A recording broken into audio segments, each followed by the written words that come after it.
ayat 26.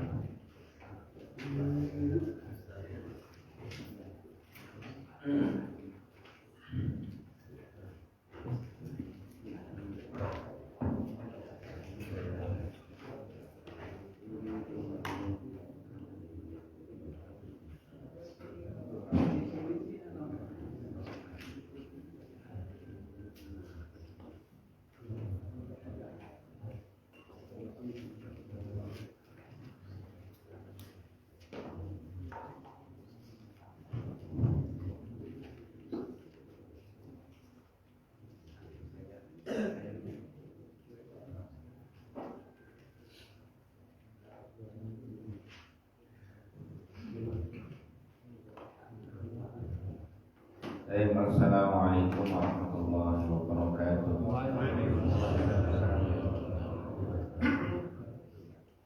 Mari jemaah sekalian kita awali majelis tadabbur kita dengan doa.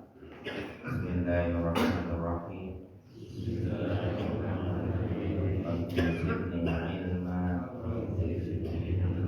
Allahumma anfa'ni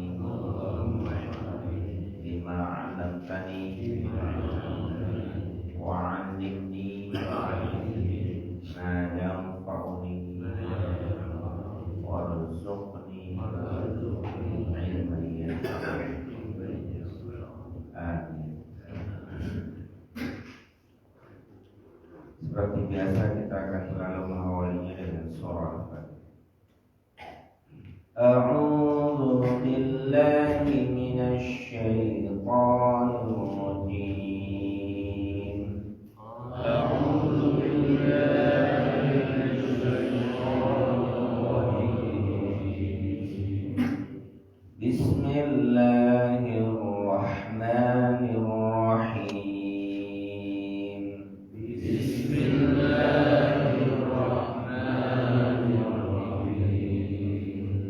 Alhamdulillahi Rabbil Alamin. Alhamdulillahi Rabbil Alamin. Ar-Rahmanir Rahim. Ar-Rahmanir Rahim. Maliki Yaumiddin.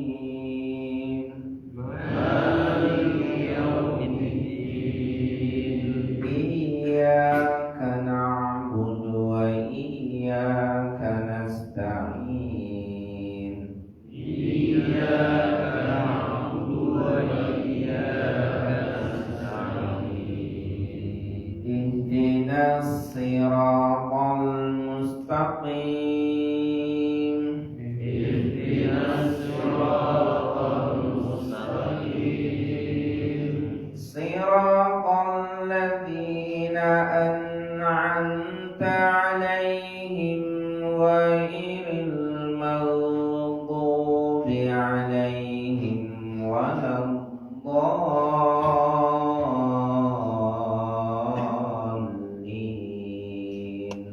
Siratal ladzina an'amta 'alaihim ghairil maghdubi 'alaihim waladdallin.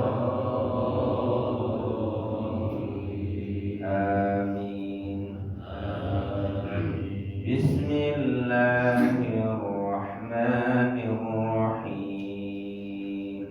Bismillahirrahmanirrahim. Yuridullahu liyubayyina lakum wa yahdiyakum sunanal ladzina min qablikum. Yuridullahu liyubayyina lakum wa yahdiyakum sunanal ladzina min qablikum. Wa yahdiyakum sunanal ladzina min qablikum wa yatuba 'alaikum. Wa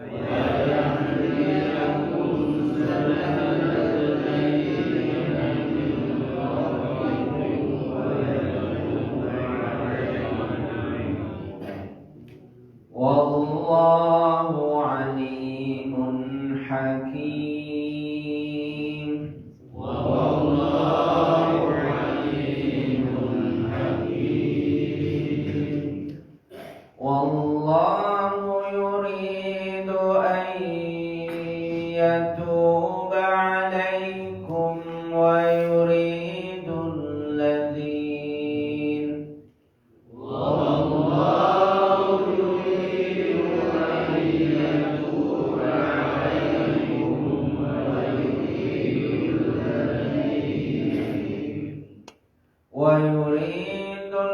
الذين يتبعون الشهوات أن تميلوا ميلا عظيما ويريد الذين يتبعون الشهوات أن تميلوا ميلا عظيما يريد الله أن يخفف عنكم يريد الله أن يخفف عنكم وخلق الإنسان ضعيفا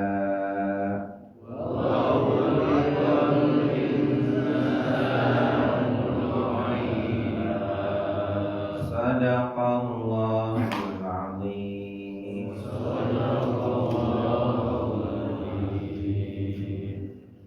Bismillahirrahmanirrahim. Yuridullah. Allah berkehendak. Liyubayyina lakum. Untuk menjelaskan pada kalian. Wa yahdiyakum. Dan memberikan petunjuk pada kalian. Sunanal ladina. Sunnah-sunnah orang-orang. Min qablikum. Dari sebelum kalian. Wa yatuba. Dan ia akan menerima taubat. Alaikum. Atas kalian. Wallahu. Dan Allah itu. Alimun. Maha mengetahui. Hakimun. Lagi maha bijaksana. Wallahu. Dan Allah itu. Yuridu. Menghendaki. Ayyatuba. Akanlah menerima taubat. Alaikum. Atas kalian. Wa yuridu. Dan menghendaki. Alladzina yattabi'una syahawat. Orang-orang yang mengikuti syahwat.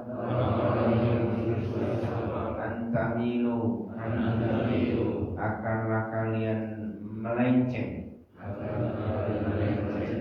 Mailan. Pada jalan. Azimah. Yang sangat jauh. Yuridullah. Allah menginginkan. Ayyukhaffifa. Untuk meringankan. Ankum. Pada kalian. Wa khuliqal insan. Dan manusia itu diciptakan dha'ifa, dalam keadaan lemah. Baik, itu kosakata. Sekarang kita coba akan artikan alih bahasa. Allah menghendaki untuk menjelaskan pada kalian, memberikan petunjuk pada kalian terhadap kebiasaan atau syariat orang-orang terdahulu sebelum kalian. Allah ingin menerima taubat kalian, dan Allah itu Maha mengetahui lagi Maha bijaksana. Allah juga menginginkan untuk menerima taubat kalian, serta menginginkan orang-orang yang mengikuti syahwat menginginkan sebaliknya, agar kalian melenceng sejauh-jauhnya. Allah menginginkan, Allah menghendaki untuk meringankan kalian, karena manusia itu diciptakan dalam keadaan lemah.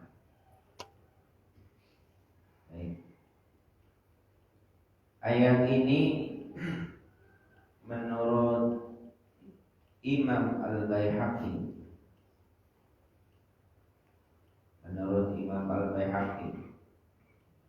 di dalam kitabnya Musnad Al-Baihaqi, di dalam bab Syu'abil Iman, meriwayatkan sebuah hadis dari Ibnu Abbas radhiyallahu anhu, bahwasanya Ibnu Abbas pernah berkata, ada 8 ayat yang diturunkan di dalam surat An-Nisa. 8 ayat itu sangat penting disampaikan kepada umat. 8 ayat itu sangat penting disampaikan kepada umat. Ayat 8 ayat itu apa saja? 8 ayat itu adalah 3 ayat ini. Kemudian ayat yang keempat adalah ayat 31. Ayat yang kelima adalah ayat 40. Ayat yang keenam adalah ayat 110. Ayat yang ketujuh adalah ayat 48. Dan ayat yang ke-8 adalah ayat 152. Jadi semuanya ada 8 ayat penting di dalam surat An-Nisa yang harus disampaikan kepada umat menurut Ibnu Abbas, ya, yang diriwayatkan oleh Imam Al-Baihaqi. Jadi itulah sebabnya kenapa dalam kesempatan ini kami merasa penting untuk menyampaikan ini. Nah, 3 ayat yang pertama itu adalah An-Nisa ayat berapa tadi? 26, 27 dan 28. Di situ Allah Subhanahu wa taala menyampaikan kehendaknya. Jadi kita perlu paham kehendak Allah. Jangan sampai kehendak Allah itu berbeda dengan kehendak kita. Jangan sampai kehendak Allah itu bertentangan dengan kehendak kita. Namun kita lihat kehendak Allah yang ada di sini menunjukkan apa? Menunjukkan si'atu fadlillahi wa rahmatihi, luasnya keutamaan Allah dan rahmat Allah. Idh annahu ta'ala yubayyin li khalqihi amra dinihim wa masalihati dunyahu wa ma yahillu lahum wa ma yahrumu alaihi. Ketika Allah Subhanahu wa taala menjelaskan kepada makhluknya urusan agama dan kemaslahatan dunia mereka, Allah Subhanahu wa taala mengatur mana yang halal dan mana yang haram untuk mereka. Nah, ini merupakan dasar atau dalil bahwa kita harus merujuk ke sini, yaitu merujuk kepada hukum Allah Subhanahu wa taala. Kenapa? Karena hukum Allah dan aturan Allah itu ada hikmah di balik itu. Allah menghendaki kita ini baik dengan mengatur dengan syariatnya. Allah itu menghendaki kita itu baik, bukan membebani kita, bukan menyulitkan kita, tapi dengan syariatnya itu Allah menghendaki kita itu menjadi baik. Kehidupan bermasyarakat kita menjadi baik. Kehidupan kita menjalani kehidupan di dunia ini menjadi baik, menjadi punya keteraturan. Ada orang kaya yang harus berzakat, kemudian ada yang menerima mustahik, ada yang harus jadi pimpinan, ada yang harus jadi makmum, ada yang harus memerintah, dan ada yang harus taat. Nah, seperti contohnya sholat berjamaah di masjid, atau seperti bagaimana kita mengelola masjid. Ada bagian-bagian tertentu, dan itu ada hak-haknya masing-masing. Di dalam Islam diatur, ada yang halal, ada yang haram. Yang halal sama yang haram. Banyak mana yang halal sama yang haram? Banyak yang halal, tapi kadang-kadang kita lebih fokus kepada yang haram, sehingga kita merasa sulit. Wah, ini dikit-dikit haram, dikit-dikit haram. Padahal yang halal masih lebih banyak daripada yang haram. Maka halal haram itu perlu kita ketahui, perlu kita pelajari juga. Seperti yang disebutkan dalam kitabnya Syekh Dr. Yusuf Al-Qardawi, Al-Halal wal Haram. Itu ada kitabnya Al-Halal wal Haram. Terjemahannya sudah banyak. Mudah-mudahan kita punya. Ya, dulu saya punya kitabnya sebelum beliau wafat, tapi sekarang beliau sudah wafat. Ya. Mudah-mudahan amal ibadahnya diterima Allah Subhanahu wa ta'ala. Kemudian 3 ayat ini mengandung irtibatul madhi bil hadir wal mustaqbal. Allah menjelaskan dalam 3 ayat ini bahwa kita ini, agama kita ini itu adalah agama riwayat, agama sanad.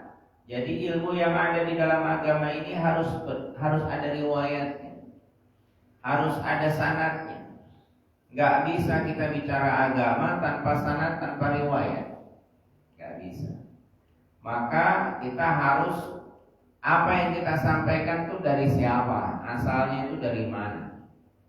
Maka kita belajar dari Imam Al-Bukhari. Imam Al-Bukhari itu menyampaikan hadis, itu menulis sanadnya sampai ke Rasulullah. Hadatsana fulan, hadatsana fulan, akhbarona fulan, hadatsana fulan, sampai sami'tu Rasulullah sallallahu alaihi wasallam, saya mendengar Rasulullah sallallahu alaihi wasallam qala, beliau bersabda. Jadi Imam Al-Bukhari itu enggak langsung saya mendapatkan hadis ini dari Nabi, enggak begitu. Terus guru-gurunya dilewati. Kadang-kadang orang-orang sekarang itu bicara agama berkata Allah, padahal hatinya sesungguhnya dia ingin menghilangkan guru-gurunya. Jadi langsung kepada Allah yang disebut. Dia menyebutkan Rasulullah, padahal sesungguhnya dia punya niat untuk menghilangkan sanad dari guru-gurunya. Langsung Rasulullah sallallahu alaihi wasallam bersabda. Padahal dia dapat hadis dari gurunya siapa, dari gurunya siapa, dari gurunya siapa. Nah, ini kurang beretika. Oleh karena itu, di dalam menyampaikan syariat itu penting menghubungkan kita dapat dari siapa, kemudian guru kita dapat dari siapa lagi, dan seterusnya itu bersanad sampailah Rasulullah sallallahu alaihi wasallam. Kalau taat kepada Allah sudah pasti, Taat kepada Rasul sudah pasti. Dan Rasulullah SAW juga mengatakan di dalam hadisnya, al-ulama warasatul nabi. Ulama itu pewaris para nabi. Jadi sekarang ada nabi enggak? Enggak ada. Jadi tinggal siapa? Ulama. Jadi kita tinggal taksib dan mengikuti ulama. Kemudian yang ketiga, orang-orang yang melampaui batas. Orang-orang yang berdosa.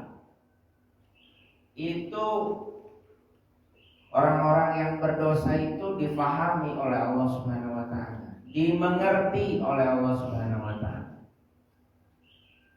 Bahkan ada hadis yang mengatakan begini, kullu bani Adam khata'un. Kullu bani Adam khata'un. Semua anak Adam itu banyak kesalahannya.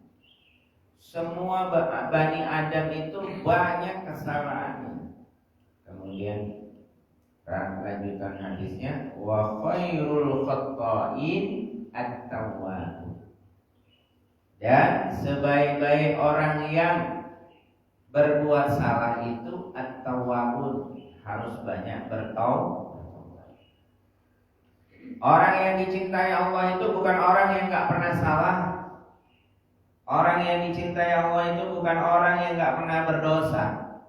Tapi orang yang dicintai Allah justru orang yang banyak bertaubat, banyak memohon kepada Allah. Ya Allah, Allahumma anta rabbi la ilaha illa anta khalaqtani wa ana 'abduka wa ana 'ala ahdika wa wa'dika mastata'tu a'udzu bika min syarri ma sana'tu wa a'udzu laka bi ni'matika wa a'udzu bi dzambi faghfir li fa innahu la yaghfiru dzunuba illa. Allah suka sama orang yang senantiasa istighfar. Allah suka senantiasa sama orang yang selalu memohon ampun. Ya, dibanding orang yang merasa dirinya tidak pernah punya dosa. Dibanding orang yang merasa dirinya paling soleh, tidak ada kesalahannya. Nah, Allah itu gak suka sama orang yang seperti itu. Jadi yang ketiga di sini, oleh karena itu Allah Subhanahu wa taala mengatakan yuridu ayyatuba 'alaikum. Allah itu menginginkan untuk menerima taubat kalian. Ustaz, kalau saya sudah salah terus taubat, terus salah lagi gimana? Ya taubat lagi. Terus saya salah lagi Pak Ustaz. Ya taubat lagi. Salah lagi, taubat lagi. Selagi kita masih hidup, maka sering-seringlah bertaubat. Ya, berdosa, taubat lagi. Berdosa, taubat lagi. Terus taubat lagi. Nah itu kan hadisnya begitu. Kullu bani Adam khata'un. Khata' itu jamak. Jamak itu banyak. Khata'un. Kesalahannya itu bukan cuma satu. Salahnya salah terus-terus. Nah, kemudian wa khairul khata'in at-tawwab. Orang-orang yang senantiasa banyak bertaubat. Innallaha yuhibbut tawwabin wa yuhibbul mutatahhirin, dalam ayat ini. Sesungguhnya Allah itu mencintai orang yang terus-menerus taubatnya, enggak cuma sekali, tapi terus-menerus taubat. Kalau orang banyak taubat berarti banyak apa? Banyak salah. Tapi jangan dimaknai yang negatif. Nanti habis ini sengaja. Kemudian yang keempat, at-takhfif fi jami' ahkam syari'. Bahwa Allah dalam ayat ini menunjukkan apa? Menunjukkan syariat meski ditetapkan oleh Allah dan Rasulnya, tapi di sana ada at-takhfif. Apa itu takhfif? Ringan. Gak bisa sholat ke masjid, namanya uzur. Kalau uzur boleh sholat di rumah. Ya. Nggak bisa sholat berdiri, namanya uzur. Kalau uzur sholat sambil duduk. Nggak bisa sholat sambil duduk, namanya uzur. Jadi sholat sambil berbaring, ya kan? Nggak bisa ada isyarat gerakan tangan, itu namanya uzur. Pakai isyarat mata.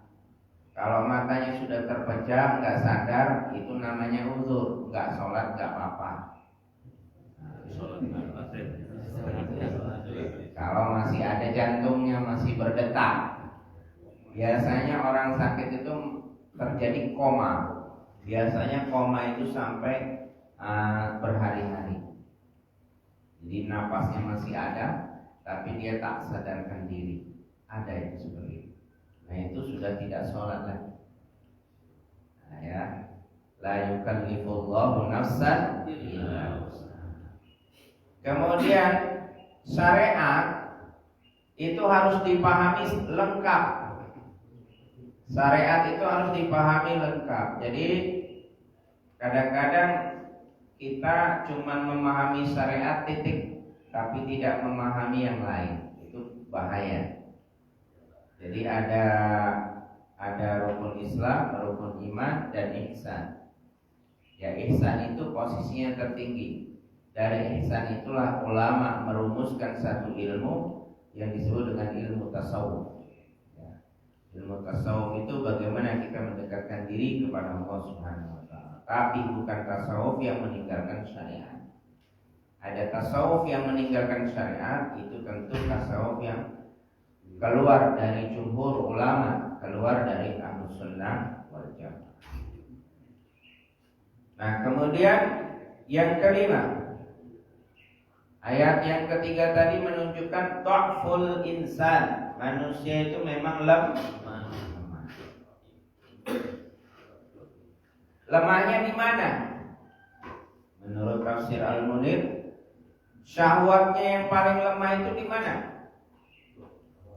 Ya. Annahu la yasbiru anin nisa. Annahu la yasbiru anin nisa. Manusia ternyata lemahnya itu kalau berhadapan dengan wanita. Masya Allah. Jadi ada di dalam ayat itu dipahami, Allah memahami bahwa kita ini lemahnya di mana? Perempuan. Maka perlu belajar ayat ini. Ayat surat An-Nisa. Jadi laki-laki kalau nggak paham surat An-Nisa bahaya. Ya, laki-laki kalau nggak paham surat An-Nisa itu bahaya. Maka harus kita pelajari. Ya. Ya, nanti kalau membaca surah Yusuf itu ada nanti kita begitu berat menghadapi tantangan, terutama adalah tantangan wanita, terutama Yusuf muda. Ya, Yusuf muda ya dipelihara sama seorang raja sampai dewasa, kemudian permaisurinya jatuh hati sama Yusuf muda. Kemudian di satu tempat Yusuf dikunci pintunya. Kemudian tuan putrinya mencoba untuk merayunya. Ya, tapi untungnya Yusuf ini adalah nabi, sehingga Allah melindunginya. Nah, Yusuf mengatakan ini aku takut kepada Allah. Tapi kalau pemuda sekarang, kalau dulu Yusuf bilangnya ini akhafullah, kalau pemuda sekarang ini kesempatan.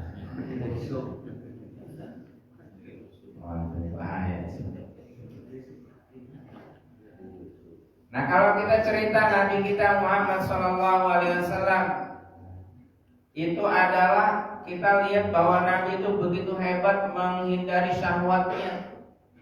Dia sholat malam, kemudian Aisyah menceritakan Ketika dia sujud, kemudian kaki saya tarik. Kemudian ketika beliau berdiri, kaki saya selonjorkan lagi. Wah, Aisyah itu cantik kan? Nah, sholat malam di depannya ada istrinya. Istrinya cantik. Mungkin kita nggak jadi sholat malam. Agak cepat. Nah, ini luar biasa. Tapi Nabi terus melakukan itu ya. Ini luar biasa. Ini menunjukkan apa hadis itu? Menunjukkan rumah Rasulullah, kamar Rasulullah begitu kecil. Kemudian menunjukkan apa?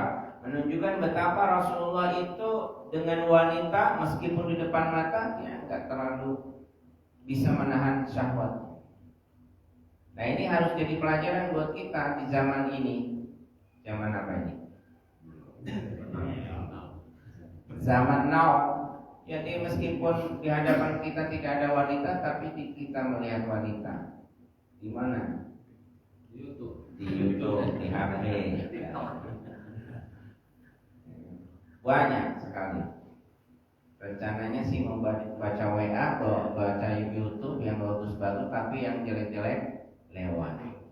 Maka harus banyak istighfar.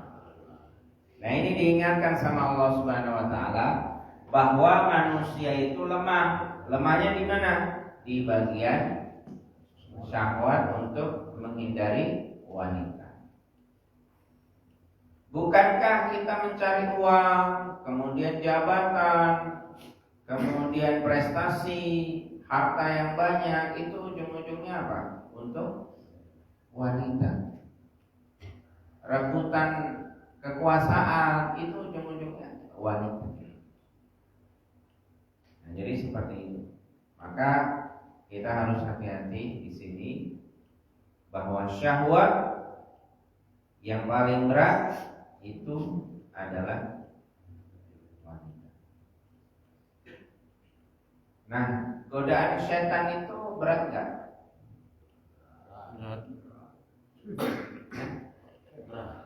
Godaan setan.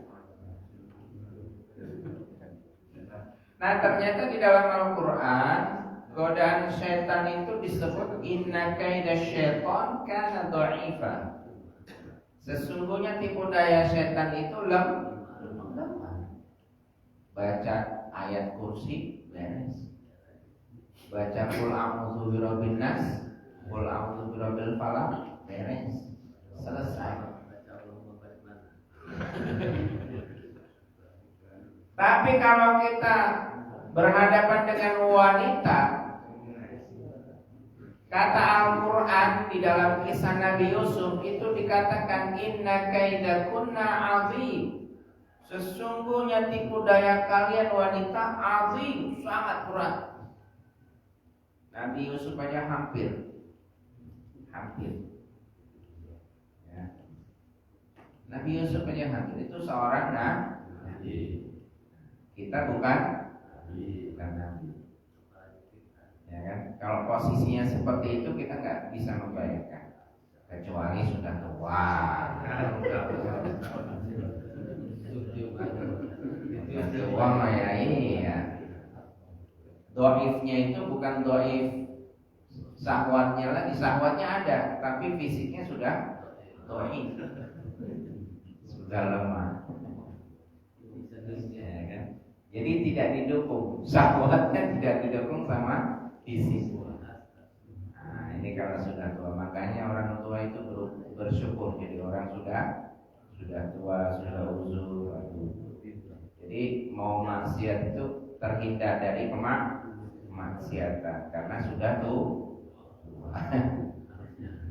Seharusnya begitu. Baik.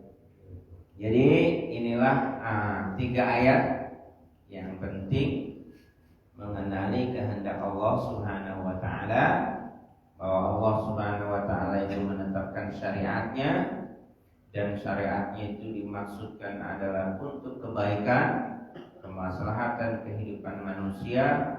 Kemudian Allah Subhanahu wa taala juga memberikan solusi bagi mereka yang kesulitan untuk menjalankan syariat dengan at-takhfif atau keringanan atau rukhsah, ya. Seperti nanti kita berhadapan dengan Ramadan. Sebentar lagi, ada belasan hari lagi kita akan bertemu dengan Ramadan, dan di situ kita akan puasa sebulan penuh.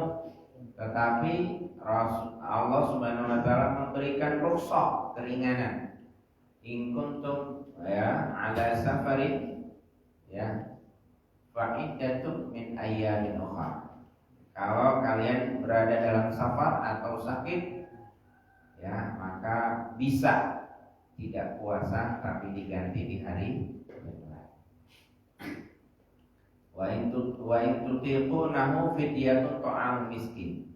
Tapi kalau kalian tidak mampu berpuasa, maka diganti dengan fidyah. Contohnya siapa? Orang tua mau diganti di hari yang lain juga tidak mampu, misalkan, maka dia harus membayar fidyah. Nah, bagaimana orang hamil, bagaimana orang menyusui, nanti pembahasannya ada. Jadi intinya ada rukhsah, ya, ada rukhsah, ada keringanan. Kemudian setiap hal-hal yang wajib di dalam syariat itu pasti ada istisna. Setiap hal-hal yang haram dilakukan itu ada istisna.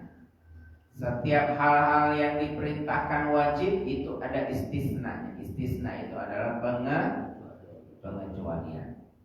Ya. Misalkan daging, ada makanan itu terbuat dari bab 1. Misalkan bab 1. Bukan bab 2. Boleh nggak kita makan? Nah, tapi kita kondisinya berada di tengah-tengah negeri komunis, misalnya di Cina.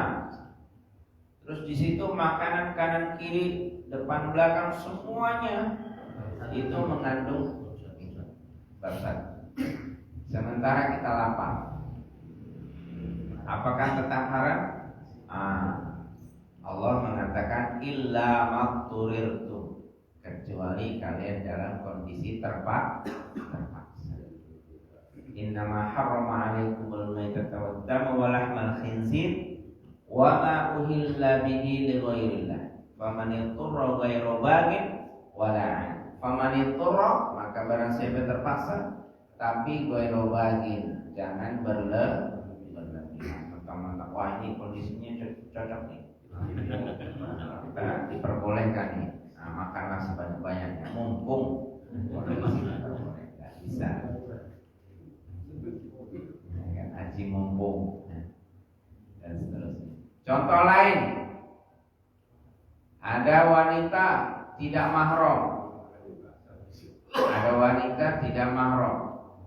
tapi kita melihatnya saat itu dia sedang akan tenggelam karena kebanjiran atau di sungai atau kena tsunami, sementara laki-laki yang sadar dan bisa menolong cuma kita. Apa kita akan mengatakan ini haram? Jadi kita liatin aja dari jauh ya. Nah, itu justru kita berdosa. Kita harus terjun dan selamatkan. Jadi nggak ada lagi hukum jangan menyentuh dan lain sebagainya. Hadis menyentuh wanita yang bukan mahram lebih hina daripada menyentuh api neraka dan lain sebagainya. Itu hadis itu tidak berlaku lagi. Kenapa? Karena kondisi itu adalah famaniturra, barang siapa yang dalam keadaan terpaksa. Begitu juga hukum-hukum yang lain yang di masa Rasulullah nggak ada. Di masa Rasulullah nggak ada, di masa Abu Bakar ada. Bagaimana hukumnya? Nah, akhirnya hukumnya hukum yang berlaku di masa Abu Bakar. Di masa Abu Bakar nggak ada, di masa Umar ada. Hukumnya bagaimana? Hukumnya yang berlaku di masa Umar. Terus begitu. Akhirnya syariat itu semakin lama berkembang. Bagaimana hukumnya membaca Al-Quran di HP? Bagaimana wanita haid terus membaca Al-Qurannya di HP? Nah, itu rata-rata fikihnya itu fikih ulama sekarang, bukan fikih ulama Syafi'i, karena Imam Syafi'i belum pegang. Fikihnya fikih sekarang. Dan tentu saja ulama Indonesia sama ulama Saudi mana yang harus kita pegangi?